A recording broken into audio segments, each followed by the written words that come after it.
आपका तथा बहुजन समाज पार्टी के राष्ट्रीय अध्यक्ष आदरणीय बहन जी का आभार प्रकट करना चाहता हूं।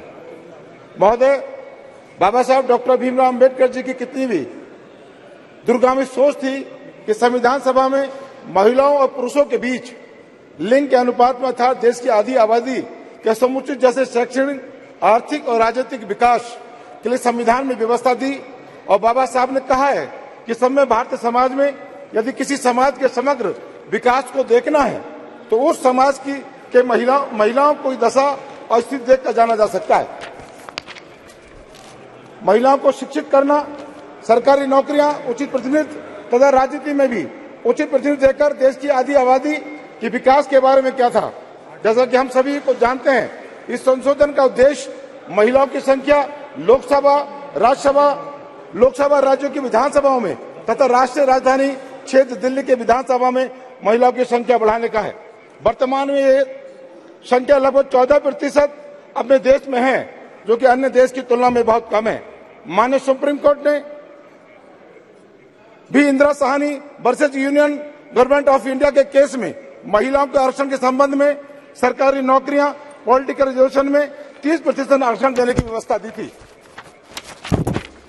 इससे पूर्व भी महिला आरक्षण देने के लिए संविधान में के संशोधन आर्टिकल 239A, 330A, 332A में भी संशोधन करने के लिए वर्ष 1996, 1998, 1999 और 2008 में तत्कालीन सरकार द्वारा प्रयास किया गया, लेकिन सरकारों की मंशा महिलाओं के अधिकार के प्रति सजग न होने और दुर्ग्रह से ग्रसित होने के कारण आज तक ये बिल अंतिम मुकाम तक नहीं पहुंच सका है। कुछ शंकाएं हैं, जैसे कि यदि यह बिल पास होता है तो इस बिल में यह प्रावधान किया गया है, सबसे पहले जनगणना, बाद में परिसीमन, उसके बाद इस बिल को लागू करना है।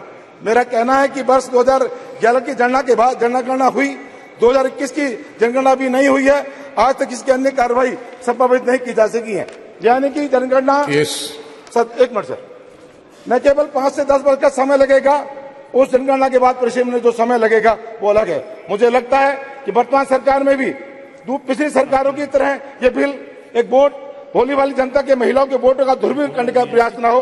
हमारी पार्टी की तरफ से आदरणीय बहन जी की मांग है, यदि ये बिल पास होता है तो पहले से चले आ रहे अनुसूचित जाति अनुसूचित जाति का जो कोटा है, उस कोटे को वर्तमान में जो कोटा है वो वर्तमान में उस स्थिति में रहे, और जो 33% का आरक्षण जो अनुसूचित जाति अनुसूचित जाति और सब समाज की महिलाओं के लिए जो आप लोग ला रहे हैं, उसमें SC, ST और OBC का आरक्षण भी अलग से नियत करने की व्यवस्था इस सरकार को करनी चाहिए। समाप्त कीजिए।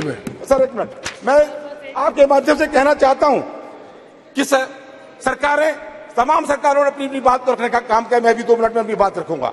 आदरणीय बहन कुमारी मैथिली जी सरकार 2007 में जब उत्तर प्रदेश में बहन जी मुख्यमंत्री थी, बहन कुमारी मैथिली जी ने महिलाओं के उत्थान के लिए और बालिकाओं के उत्थान के लिए सावित्रीबाई फुले आर्थिक मदद योजना लाकर इस प्रदेश उत्तर प्रदेश में जो कक्षा 10 की बालिका पास करके कक्षा 11 में जाएगी उसे 15,000 रुपए साइकिल देने की व्यवस्था की, और कक्षा 11 के पास करके वो बच्चे के बारे में जाती थी तो 10,000 रुपए की व्यवस्था देने का काम किया।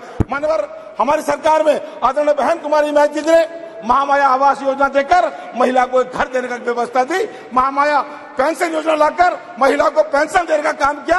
और इतना ही नहीं, हमारे सरकार के रहते उत्तर प्रदेश में कस्तूरबा गांधी विद्यालय खोले गए, जहां पर दलित, पिछड़े, कमजोर जो बच्चे शिक्षा ग्रहण नहीं कर सकते थे, उन बच्चों को शिक्षा ग्रहण करने की व्यवस्था, साथ में हॉस्टल लेकर उन्हें शिक्षा देने का काम किया। अंत में मैं हमारी पार्टी इस बिल का समर्थन करती है। आपका बहुत बहुत धन्यवाद।